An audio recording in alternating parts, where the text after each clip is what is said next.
Hi, everybody. Welcome to this episode of Inside Insights, a podcast powered by Zappy. My name is Ryan. And I'm joined, as always, by Patricia Montestioca, my co-host and our producer, whatever you want to call her, or producer, Kelsey Sullivan.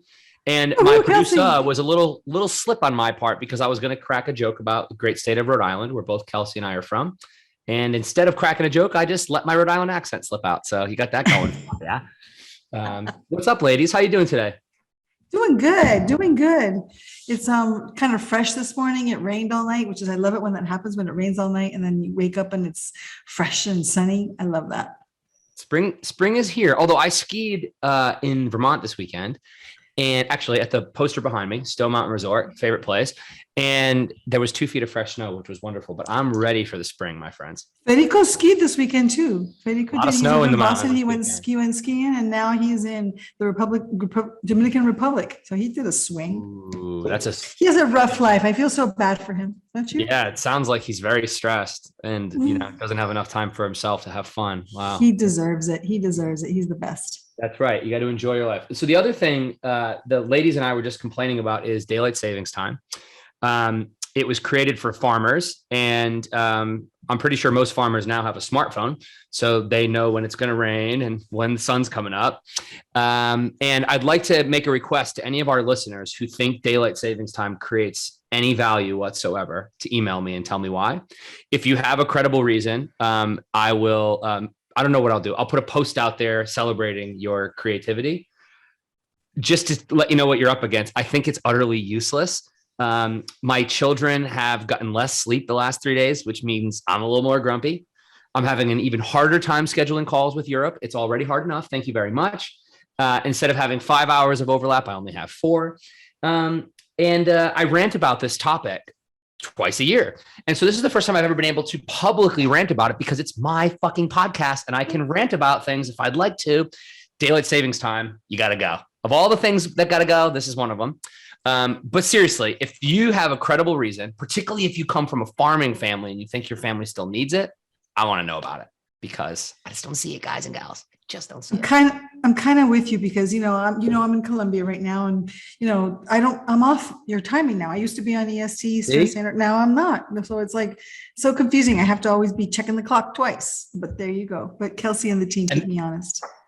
Just what we need, more acronyms and more confusion in our emails. Yep. It's really quite annoying. Anyways, we're not here to listen to me complain about this, although it was quite cathartic. So thank you, everybody. You've gotten to know that I think daylight savings time sucks, but we're actually here because we have an exciting interview. We are going to be interviewing today Udi Ledergor, who is the chief marketing officer at Gong.io. Gong is, I'm pretty sure, the fastest growing software company on the planet. They're certainly the most well-funded. And they've taken the SaaS industry by storm with their platform, which Udi will explain better than I will, but it is my favorite technology that Zappy buys. For those of you working in big restaurants, big soda companies, big tech, big telco, you might not know who Gong is because they sell to companies like us for the most part. But they're a platform that allows you to listen to your customers at scale. I listen to our customers every day, thanks to Gong. And that gives me some joy. But so that's reason number one. I think they're probably one of the best kept secrets in consumer insights that nobody in consumer insights knows about. But I also think that there's a lot of lessons that software companies can teach big businesses and vice versa. And so we wanted to talk to Udi about how he builds brand, what that means to him, but also what he's learned through 2 back-to-back years of investing in the Super Bowl, but also having the benefit of having consumer data. I'm a bit of an Udi fanboy. I think he's an incredible marketer. So it was an honor to interview him. So I think we should just get to it. What do you ladies think? Let's do it. I'm very excited for this conversation with Udi. Udi, thank you for taking the time to join me today. My absolute pleasure. So Udi, I know that people really like to get you on their podcast. So I'm going to spare you the question a lot of people do, which is, what's your story?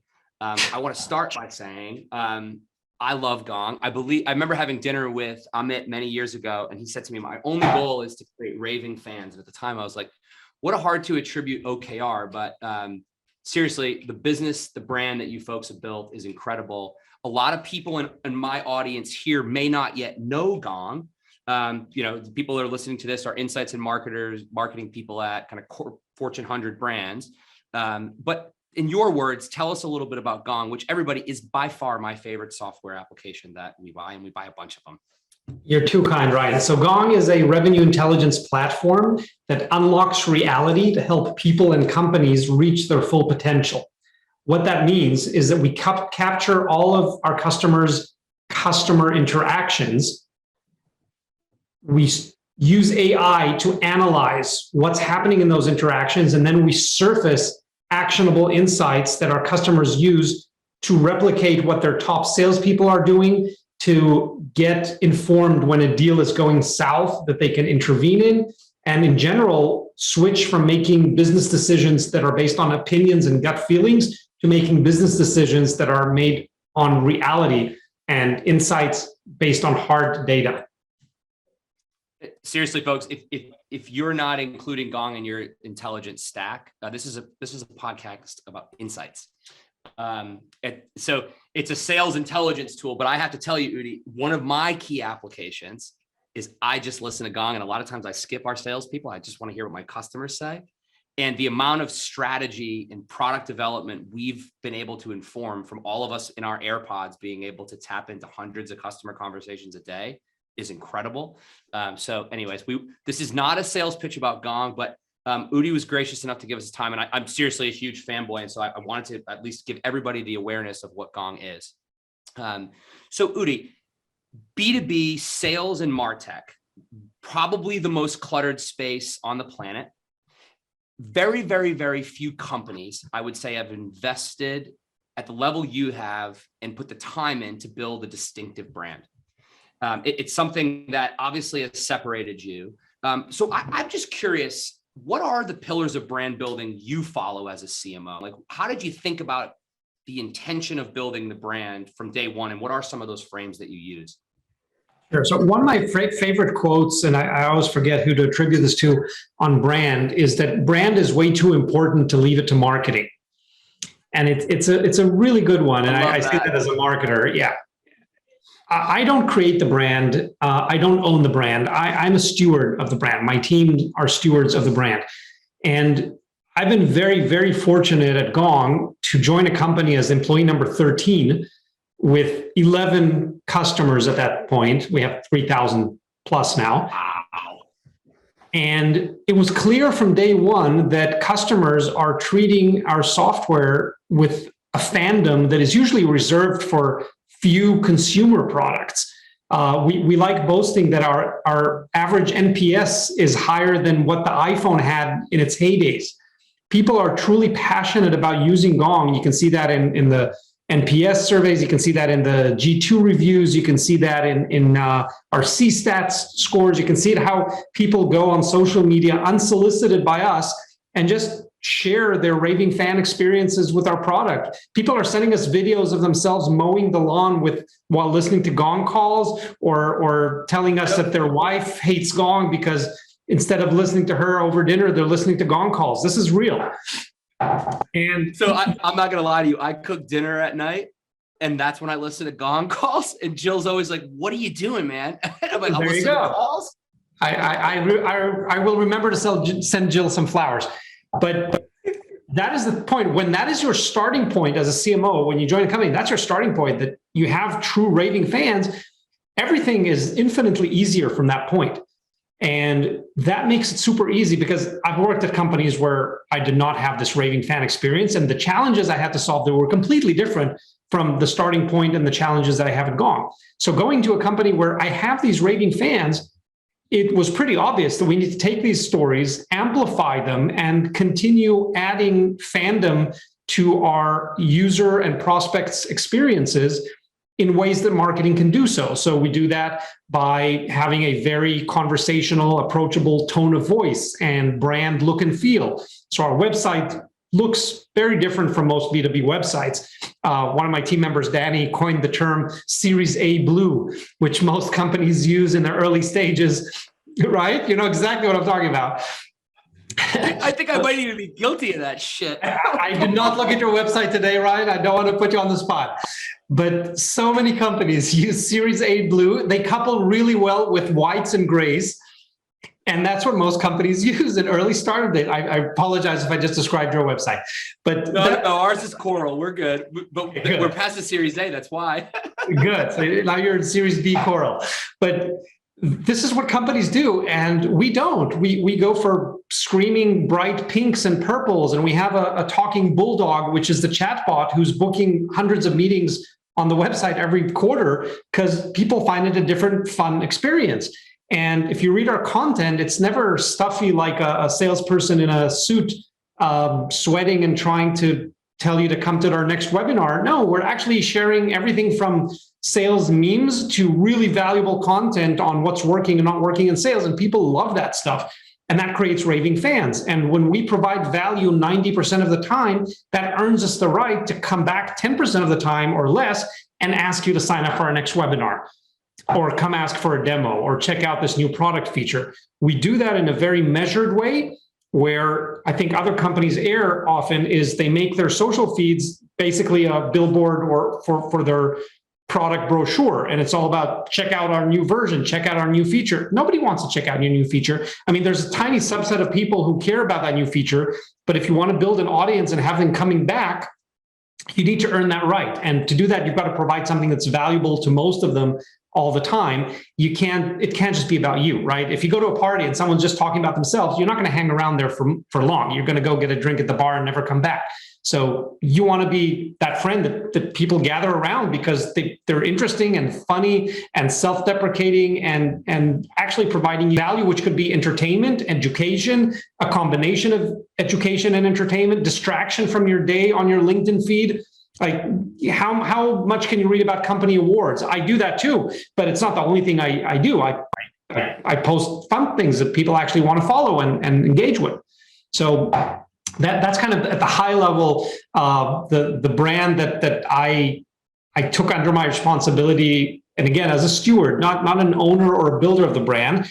And we decided to provide valuable content, valuable assets that could be a cheat sheet or a template or something that you can immediately use as a prospect or a customer at Gong. Even if you never buy our product, that's fine. I still want you to follow us on LinkedIn, subscribe to our email, and I will send you every week very valuable content, even if you never buy from me. Yeah. And there's a lesson here, I think, particularly those of you listening that are working for big mass marketing brands. One of the things, and Udi's being modest, one of the things Udi does is he knows his persona really well. Sales leaders, salespeople. All of the content that you see, I mean, I don't think you guys do social probably better than anybody I've ever seen, but all the content speaks directly to something that your persona cares about. I remember seeing something, the ideal sales deck. Now you could be listening to this and sell cheeseburgers, but I want you to think about, what does your persona actually give a shit about? If you use their words to them and give them things they care about, a lot of the marketing stuff gets easy. And I think, Udi, you folks have done it really well. I want you to give a shout out. Who runs your social media accounts? So Devin Reed runs our content and social media team specifically. And Devin is an ex-salesperson. He was one of the first 2 mid-market salesperson at Gong for 2 years before he infiltrated into marketing.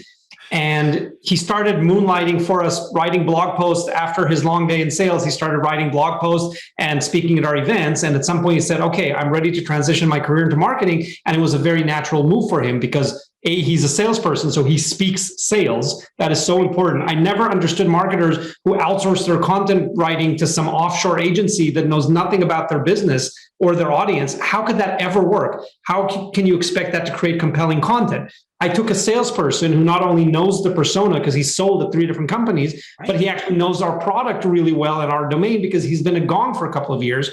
And he was not even the first. Before him, I had Chris Orlov, who was a salesperson prior to Gong at InsideSales.com. He was then on my marketing team and then went on to manage a sales team at Gong. So these are people who live and breathe our buyer persona. I don't know how you can create convincing, valuable content without doing that. And then one more shout out, since you asked for it, is Vince Chan on our content and social team. He is usually the human brain behind Bruno Bot and so many of our fantastic social posts. So shout out to Vince. Vince, stud, love it. I'm a big fan of Devin's as well, but I think for those of you listening, do you have somebody in the room when you're coming up with strategies that actually is from your persona set, that actually knows them? If not, you better be listening. But I think it's such a simple hack that so many businesses forget, is if you say things that your persona cares about, they're going to care about you. And then eventually they'll probably buy from you. All right. So while we're talking about brand, so I've been a customer of Gong for, I think, 5 years now. I've seen 3 brand evolutions from you. Yeah. How do you know when to evolve a brand as distinctive, as iconic as you've become in such a short amount of time? And how do you go about doing that without losing the essence of everything that you just said as the steward, as the shepherd of the brand? Yeah, that's a really fun topic that as you can imagine, I enjoy talking about. So when I came into Gong, I inherited a very, very, very simple website, no brand that anyone really thought about. It was gray and white, and it was like, I don't know, I think we had 6 total web pages on the website, and it was super simplistic. The logo was literally created in PowerPoint by someone because there was a conference to go to and we needed a logo that day.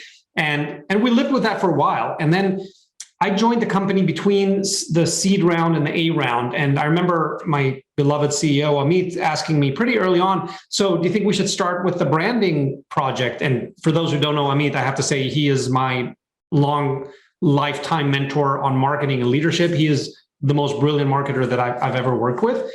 He was a CMO in previous companies when he hired me to work under him. And this is our 3rd company working together. How cool. So he knows his marketing, and I use that to preface what I'm about to say. So when he came to me and said, Udi, should we get started with branding? I said, no, I think we should wait, because I think there's a crucial point where the company starts forming its own story of who we are, what do we sell, who do we sell it to, what problems do we help them solve. Unless you have the basics of that story, but really have them, not what you put in your marketing fluff, but really validated that you now have a significant number of customers who would use similar words to how you are describing the value that you describe. Before you have that story, I don't think you should go and invest hundreds of thousands of dollars in your brand, because you might have to throw it out 6 months later. So I told him, Amit, I don't feel we have our story yet. Let's wait a little bit longer, stabilize this. We did persona research. So Chris Orlov, who I mentioned earlier, was on my team. The first project he took on in his first 2 months, he spoke to 40 customers and prospects of our different buyer personas to really understand and capture the words that they are using on Gong, obviously. How do they describe their challenges? How do they see a solution like Gong helping them if they're already using it? How exactly are they seeing the value? And then you start seeing patterns. Oh, okay, they're all talking about alignment. They're talking about getting the data and the insights versus opinions and gut feelings. Okay, now I'm starting to see what people are talking about. And that really helps you form your whole product marketing strategy and your brand. What is your story? What does it look like? What does it feel like? And then there are decisions that we made looking at our brand, and any good branding agency you'll go to will put you through a similar exercise one way or another of understanding if you were a person, would you be old or young? Would you be fun or boring? Would you be highly accessible or just barely approachable? There's so many different aspects to a brand and a person's personality that you have to figure out if you want to understand how you should look like, how you should sound like. And I think a lot of people jump to the end. Oh, I like Gong's color, and we should also have a dog as our robot. But how does that work with your brand personality? Right. If you're trying to be an IBM, they probably won't have a talking dog on their website, right? Because they're IBM. They're trying to portray something else. It's not them.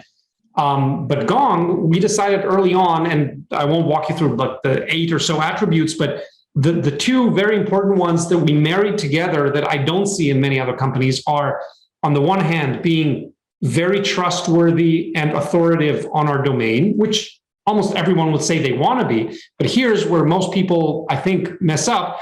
They confuse being authoritative and trustworthy with being boring and stuffy. And we decided, no, we're going to do that while being the friendly guy or gal that you go to when you have a question or you need help. So we're going to be approachable. And then we married those 2 things together, probably better than most other B2B brands. And we ended up being recognized as absolutely the category leader in everything we do around data-backed sales insights. But we do that with bright pink and a screaming dog on the website, and nobody sees the conflict there. So that is how we created that first brand personality. And I'll give credit to our branding agency that we used a few years ago, Atreo. They're based out of Israel, where I'm originally from. And about 4 years ago, we embarked on our first serious branding journey. So that would have been the second iteration of the Gong brand, where we switched from the blue logo to the first white, pink, and purple logo that was way more refined. And we chose a whole visual language of custom photography. That's another thing that we decided early on. I didn't want to use any stock photography on any of my websites. Never have. No, you won't find a single stock photo on my website, because the world doesn't need another 2 people in business suits in a well-lit meeting room shaking hands. We just don't need any more of those. They say nothing unique about your brand, so why use it in the first place? I just don't put any images on there if you don't have anything meaningful that adds to your message. So we commissioned all of our photography for that brand look and feel. We picked a cast of 7 or 8 of the original cast members were actors and 1 dog. So for the role of Bruno the dog, there were 6 other dogs who auditioned for that role, and Bruno got the role. I'm totally serious. Bruno got that role, and we built a portfolio of photographs for him, and he quickly became our mascot. That was a pleasant surprise that we didn't figure out early enough how people are going to get so excited about the dog. None of the other characters made it to our current brand, but Bruno's the only one that we couldn't imagine leaving behind. So all the other humans that were part of the brand are now somewhere in a WordPress archive, but Bruno made it all the way to the current brand, and he's still on a bunch of our swag and stuff. So that was the second phase, when we got serious about, okay, we now know who we are, we want to portray that. And then fast forward to the most recent brand that we launched 4 months ago in October. So for the last year or so that we were carrying our older brand, we had felt that we had outgrown it. And how did we know that we outgrew it? Because when we launched that brand in 2018, we were still a very young startup, vying for attention and trying to scream off the rooftops, look at us, we're here, we're different, cutting through the noise. Obviously it worked, because we grew to a pretty formidable company. Anyway, you look at it, number of customers, revenue, team size, valuation, whatever. And now we were going after much larger enterprise customers. And we had been getting anecdotal evidence that our look and feel might feel a little bit too maverick and startup-y for some of our enterprise customers. We're now selling to Fortune 50 customers.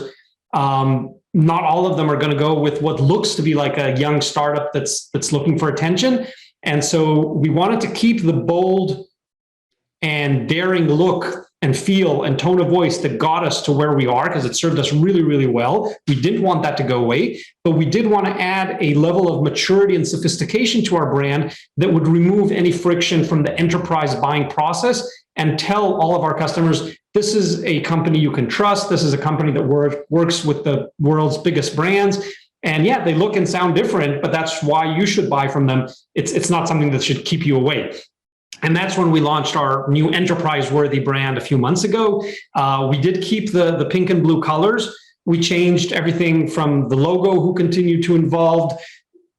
The typography changed. We did away completely with commissioned photography, not to go to stock photography, but to commissioned illustrations. So now the whole website is full of beautiful custom illustrations, which I love the style. We found the studio in Spain who does these for us. And so all of our sort of characters and look at the career page. We took this as a great opportunity to showcase the diversity and inclusion that we're building within Gong, and had all these wonderful, diverse characters illustrated.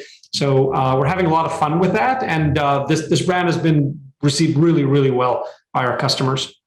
That's fantastic. Thank you for sharing that journey. I mean, it's interesting to follow the life cycles that you're going through, but also the intention of who you are, and then using that to form the base point. I do have to tell you, I have a 3-year-old son named Cal who still has Bruno in his bed.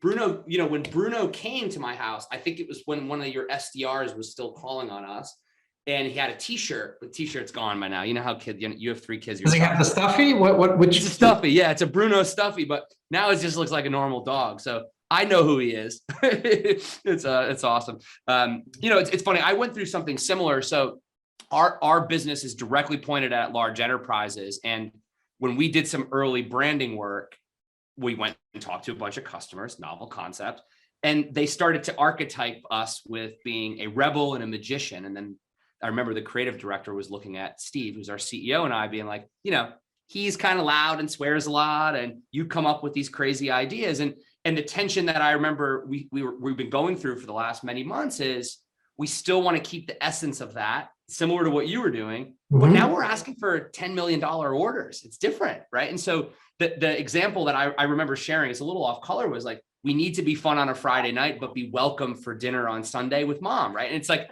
that, it's an adolescence moment for a business as it's growing. I recognize it's an off color joke, but it's the truth. Like, how do you actually keep the essence of your culture by also recognizing, look, we're in the big leagues now. It's a different type of stage for your company. It's well worth going through that effort. Otherwise, if you just play it safe, just like my joke on the Series A Blue, if you play it safe with other aspects of your brand, then you're just not going to stand out. You're going to look like a million other brands. So what you or your CEO or your board might think is what an enterprise company looks like, you can go much deeper than that and really understanding, but what do we look like as an enterprise company? Because we don't look and feel and act like other companies, and our brand should showcase that. That's right. It's about authenticity. So nobody on this call is going to be Gong.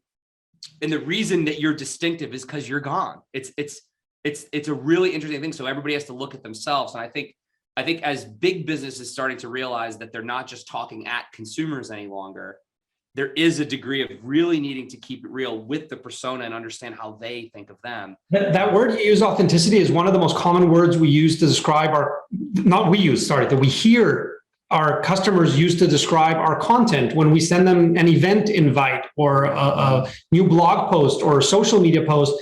They often describe it. We know they're human beings like Vince and Devin creating that. It's not some blank corporate logo that's talking at us. Right. They're real human beings that we want to interact with. And that's how we've gotten to, I think we're now over 120,000 followers on our LinkedIn page, which is not an easy feat. No. People, and they're all organic, Ryan. They're all organic. People voluntarily hit the follow button because they want to hear from us. They enjoy interacting with that content. And you'll regularly see posts that have a 4-figure engagement metric on them. And it could be something as simple as a Friday meme about sales or some new factoid that we pulled out of a Gong Labs research, but we present it in a fun, approachable way as if we're here to help, not because we're all these high and mighty and important. No, we want to talk to you. We want to help. And it also proves that long-term game builds business. I mean, for those of you who haven't read about Gong's success, do yourself a favor. I think they've grown faster on every metric, raised more money than any software company in the last decade, at least. And all right, so talking about being bold and distinctive and authentic, you've done something in the last couple of years that very few people in your peer group have done. Most B2B CMOs are demand gen engines. Even if they do brand well, it's mostly social content, paid digital ads, get the SDRs come in, get the leads in, do discovery, sell. You're on billboards, you're doing out of home. You've now been on the Super Bowl twice. Indeed. What led you to say, you know what, let's try these channels versus just what's in the playbook for B2B marketing? And obviously you've been a B2B marketer for a very long time, but what was the original impetus besides saying, and I hate to use traditional media, I'm doing it with air quotes for those of you. Yeah, that's okay. Well, they're not so traditional for B2B, are they? Yeah, exactly. They're atypical for B2B. So I'm a big believer in different being better than better. And by that, I mean, doing things just a little bit better than everyone else is very hard and doesn't really help you stand out. But if you do things very different from what everyone in your space is doing, that's how you stand out. And you can see signs of that in our brand colors and the look and feel and tone of voice. It's just very different from B2B. So I don't think we're doing it better than others. We're just doing very differently from others. And that helps us stand out. And I look at media channels in the same way. So what's everyone in B2B doing? We're all on LinkedIn. We're all on Google. Great. So are we. And we're doing it pretty well at that. But I'm not going to stand out by doing just that. So a few years ago, I started thinking, well, what's nobody or very few people doing in B2B? And billboards was not something that people in B2B were doing a lot of. and radio and television and all those fun things that our grannies used to watch, not many B2B brands are using. So I started looking for creative ways of doing that. And I've still got some other crazy ideas that I haven't been able to make happen yet, so I won't share all of them. But just think about what B2C brands are already doing so well and creating experiential campaigns that B2B just don't do a lot of. And so I'm looking for all those ways. And then last year, just about 6 months before the Super Bowl, I learned about the option of going regional with Super Bowl broadcast. So rather than spending the 5, 6, 7 million that the national spot cost, which is still above my budget, I found out that I could go for much lower and experiment with regional broadcast and just pick the regions where I wanted the commercial to air, and then make it way more affordable while hopefully still enjoying a lot of the buzz that comes with being a Super Bowl commercial advertiser. So that's what piqued my interest. And I made my case to my CEO, which was pretty easy because he is a marketer at heart, and he got very excited about sort of up-leveling our advertising and marketing to that league of Super Bowl advertisers. And so it wasn't as hard as some people imagined to get that internal approval. We positioned it as a long-term brand awareness play that may or may not have some short-term impact, but we're not guaranteeing anything around that. And that's how I got the green light. I love it. And it's worked for your business so much that you did it 2 years in a row. To the extent you want to share any highlights, I'm happy to give you the platform to do it. But I also know it's early days. The Super Bowl was, by the time of recording this, I think, 2 weeks ago, if that? Not even. Yeah, about 10 days ago. Yeah, my Patriots suck now, so I'm not really paying attention anymore. But I'm happy to see the ad. And so in your space, it's, we were talking about this off air. I mean, a lot of the big companies that are advertising, it's purely an awareness play. But B2B has a different degree of, hey, we're looking to add recurring revenue. That's a big part of what we're trying to do. And so what were some of the learnings that you had about kind of the experience that you went through with the Super Bowl experience? So last year, we definitely got the awareness play that we were looking for. We used our own tool, Gong, to measure how many sales calls talked about the Super Bowl around the actual game. And there was a crazy spike. I showed it to you earlier before we started recording. I showed you the crazy spike in hundreds of sales calls where the customer talked about Super Bowl right after seeing our commercial. So that was an easy way to attribute some of that brand awareness effect to a Super Bowl commercial, which is traditionally hard to do. Right. So that was just one aspect of it. Other aspects were we saw record traffic to the website on Super Bowl Sunday and in the week that came after. We saw a ton of engagement on social media. I shared our Super Bowl commercial on the day of the game last year on Sunday morning, a few hours before the game. And I told people that if they share our commercial, we'll send them a special edition Bruno t-shirt in a football helmet. And hundreds of people share the commercial. So just imagine if each of those hundreds of people has only 500 contacts on LinkedIn, how many people saw my commercial last year just by social amplification? So that was a really good campaign for brand awareness and social amplification. Now we got fortunate, and looking at the pipeline, the business pipeline that we created during Super Bowl week, it was our record pipeline week for the company during Super Bowl week. So when we saw that, we're like, okay, we weren't expecting any short-term business benefits, but this thing actually worked. Right. And then 6 months later, those opportunities created through Super Bowl week translated into significant incremental revenue. So when I took those numbers to the board 6 months ago and said, hey, Super Bowl is coming up again, here are the numbers from last year. I'd like to double down this year. What do you guys think? I got 3 yeses from the board members within the hour saying, yeah, go for it, Udi. So this year I invested even more in Super Bowl. And at this point, I can say that we saw the brand awareness metrics relatively to last year. We got even more traffic. We got even more brand awareness on social media. We got a lot more press coverage this year. And overall, I just think we upgraded the whole campaign this year.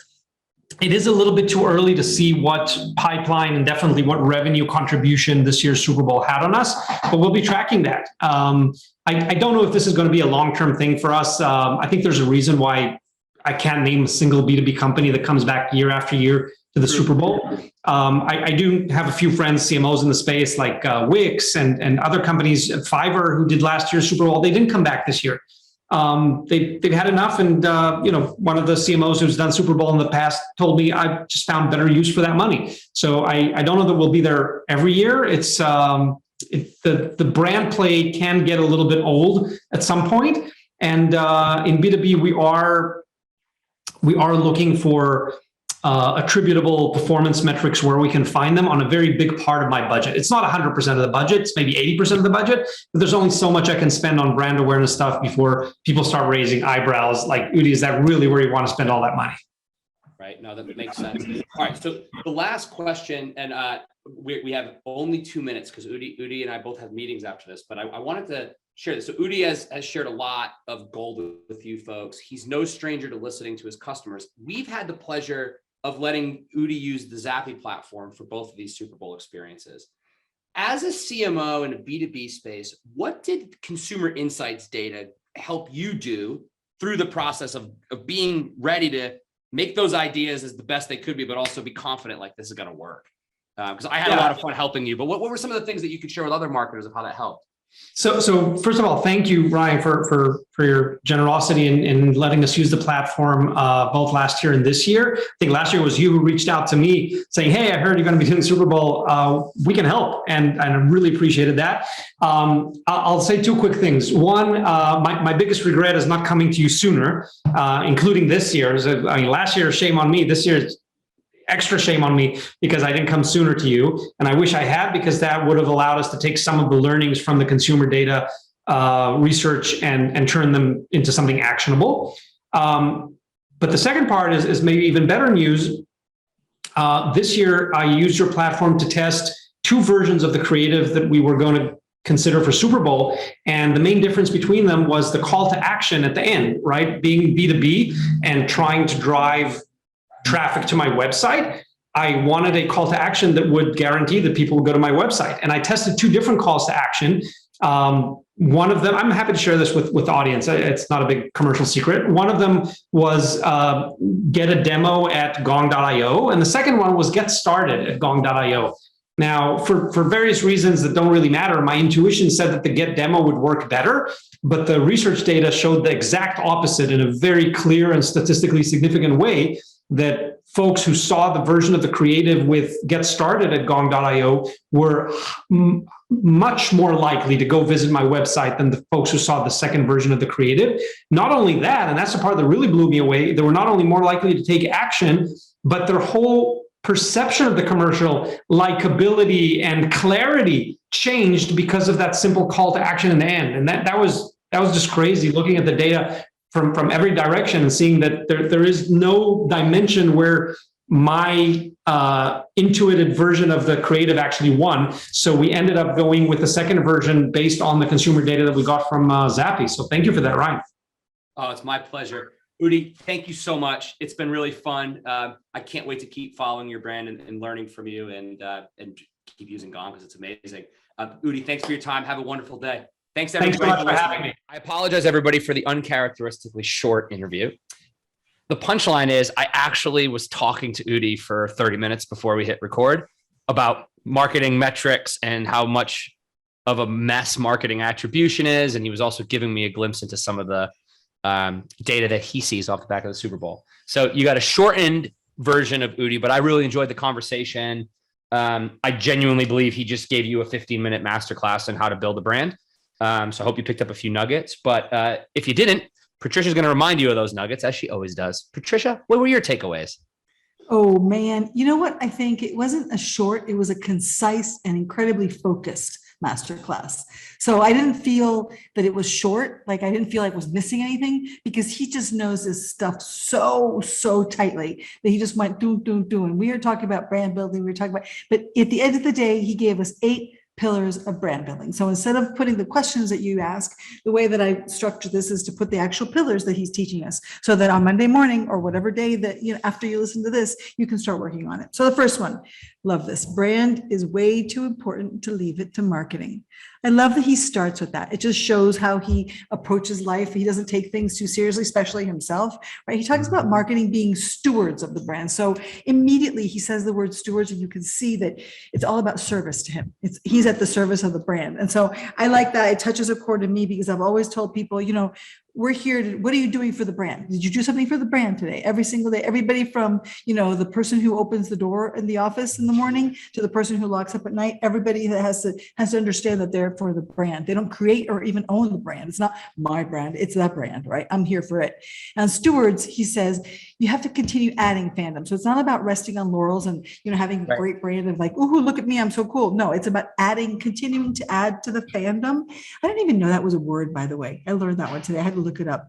Fandom, right? Through communication that generates different experiences, fun experiences, valuable experiences. You're going to hear that word value a lot. Don't get tired on me. He says that the tone Big fan of value. Keep it going. Keep it going. He says that the tone of voice and the brand look and feel need to match the user base. Now, that's rocket science, but it's worth repeating again and again because we have to make sure to be consistent, because we have to be layering the information, right? And he says something really cool. He says, this is a formula, write it down. You got a pencil, write it down. Provide relevant value 90% of the time so that you earn the right to ask for anything 10% of the time.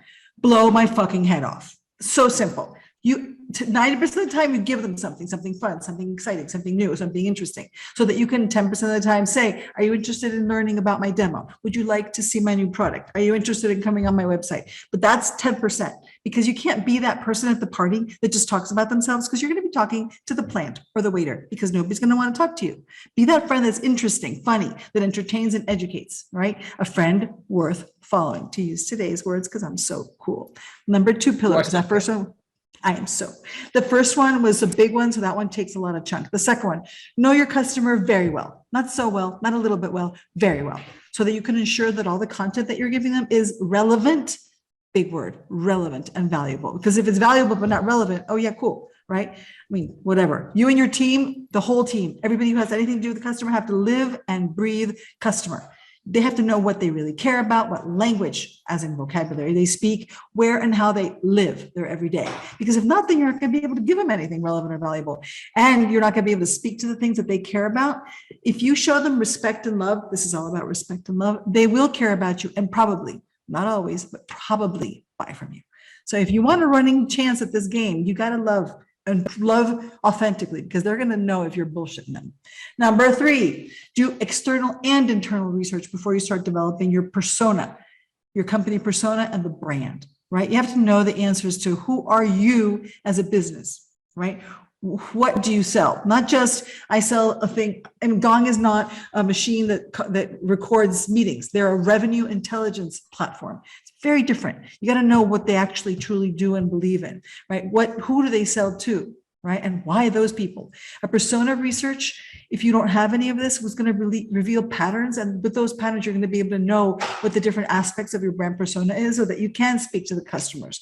You can separate profiles out, because not all your customers are created equal. You can use their vocabulary, know how they describe their challenges, so that you can give them an answer to their challenge, right? And you can confirm, this is a big one, how they measure value. This is not about the metrics you decide or make value. It's about the metrics they decide, create value, because that's how they're going to measure you. Number 4, choose the right time to evolve brand. This is not a 6-month exercise or a 12-month exercise or an 18-month exercise. This is when your brand and your customers are ready. You can't be changing your persona willy-nilly. That's a very technical term, because you're going to confuse everybody, right? You have to know. I'm going to give you like 4 questions. If your answer is no to any of them, you're probably outgrowing your persona. So ask yourself, are you the same company as when you launched? Is your business model exactly the same? Do you have the same exact customers? Is your message the same one? If your answer to any of these is no, then Udi recommends you start thinking about what you're going to do with your persona. And it's all about evolution, not revolution. Go talk to your customers, go talk to your salespeople, formally and informally, more informally if you can, to find what aspects of the brand persona they think should stay, which should be modified, and which should be thrown out because you've outgrown them. Right? The case study that he explained was so beautiful about Gong. They kept the really cool colors, but they matured as a company. I love that, right? So that he kept their essence and authenticity. You need to do that. So you have fun with it, but don't ever play it safe. because this is not a play safe long-term game.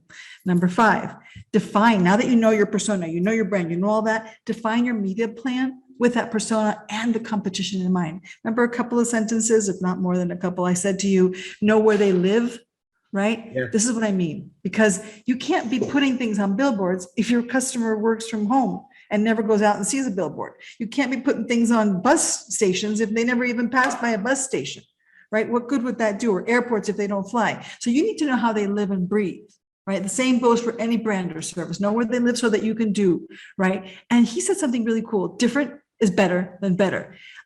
I can just taste the number of times I'm going to be using this nugget of insight. Doing things just a little better than everybody else on the same channels, that's kind of, yeah, that's good. Right? People expect that. That's like playing the price game, the war, the pennies. Right. The one, so that's not going to help you. But if you know where your customer lives and breathes, right, then you're going to be able to see a different aspect of their life and go do something. So do something different from your industry so that you can stand out. Now you have to really know your people then. That's why he went on TV. That's why he evolved to regional, because he knew his stuff. He knew, right? And there are some that are musts, like category antes, like you can't live without them, like LinkedIn. For him, it was LinkedIn and Google. He can't exist without being on those two. But he created new ones like billboards because he saw that they did radio, regional TV, the Super Bowl, right? It gave him bragging rights. It gave him so much clout. And he said that he was really clear when he went in that he was looking for long-term brand awareness with possible, not definite, but possible short-term impact and attracting revenue, recurring revenue. So he was clear the priorities of his action standards, as in why he was doing this. He was investing a bucket load of money, but he needed to know so he could go up to his senior management, his board of directors, and say, this is what I spent and this is why, and this is the results. Now, number 6, this is one that's near and dear to my heart, hard as hell. It's an important one. Choose the key metrics and track them so that you can determine failure and or success and their causes. Because if you don't know why you succeeded, you're not going to be able to replicate it. If you don't know why you failed, you're going to fall in that same hole again and again. He chose 1, 3, 6, 12 months. He chose awareness, engagement, website traffic, social amplification, learning. He chose those. You chose the ones that are important to you. Number 7, we're almost finished. Respect the role consumer insight data plays in your journey, right? Why do you even need consumer insight data? Because it gives you data points to learn and improve from. How are you going to improve if you don't start from the consumer's perspective, both ground zero and going forward?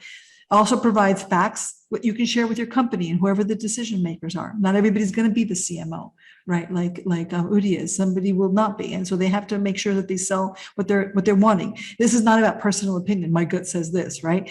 I love the fact that he admitted on the interview that the research that he did with the consumer so friggin' proved him wrong. He goes, my gut was wrong. I had a very clear, I was absolutely dead set. I knew this is where it was going. And the research said, Udi, you suck. You're wrong.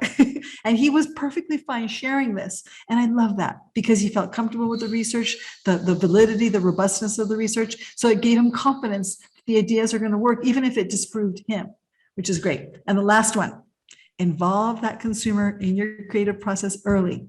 Because if not, you're not going to learn from your past. Might as well start from the past and grow on it so you make different mistakes. That's one of your favorites, right? And life is short, make different mistakes, right? And it also helps if you bring them early to validate and optimize new ideas so you can see what nuggets you need and to confirm if the persona has been correctly and adequately evolved. Yeah. Amazing nuggets. Really good nuggets. And you're right. It is a passion point of mine. I mean, it's useful to talk to the consumer before you ship creative, before you launch a new product, because you can avoid a mess, or going left with my CTA is better than going right. It's a lot better for the creative process if they're part of it. So yes, I've seen the data to back this up. If you bring consumers in when you're developing campaign idea, creative territories, the positioning of the idea itself, the rough, raw storyboard execution, when you have the $150,000 production meeting and you pay a bunch of money for a celebrity and you do all the other shit that you need to do to create your spot, if you do what I just said, you'll be already confident in that investment. Because as much as I think there's all this bullshit in marketing attribution, Mhm. If you do marketing that is on brand, that speaks the language of your persona, you will build brand and create sales. And I've seen this from the thousands and thousands and thousands at our companies tested. The brands who learn from consumers versus test, they sell more stuff, they build bigger brands, and they also get to win awards at con. And so I think, Udi's reflection was, I just wish I did it earlier. And I appreciate his vulnerability on that, because we could have helped him more, meaning the consumer could have helped him more, if the ideas weren't as baked. I think what happens a lot of times is, because of the way market research has been for a very long time, because of the way the ad agency sector has been for a very long time, you end up with this strategic dissonance of grade my homework, or the creators just want to be told they're right. Yep. Neither party's wrong. A hyper creative person doesn't want to be told something that they just spent 8 months on is ugly. They want advice to make it better. Exactly. And the more legacy market research professional wants to help the brand do well, and knows that the customer buying into the brand means they'll buy the brand. So I think it's one of the main reasons why I get so excited about what Zappy and many other companies are doing, is like, we can change the accessibility problem. And then it's just about the behavior change of actually seeing the value. So anyways, yes, you struck a chord with me. Oh yeah. Before I let you go on that topic, thinking about real life, right? And how consumers interact with research. When you present a fait accompli, a finished product, something that's polished, beautiful, ready to go, consumers, human beings, are less likely to criticize, because they feel bad for you, because they know another human being created that. It's similar to when I come out of the bathroom ready for a big evening with my boyfriend, right? And my hair is done, I got makeup on, I got a new dress and the high heels, and I say to my husband, how do I look? He's only got one option. He's only got one option. He's going to say, you look great. Right. So if I want a real option, I show him the shoes and the dress before I get in the shower. Do you think these shoes match with this dress? Are these the right earrings? Do you even like this dress before?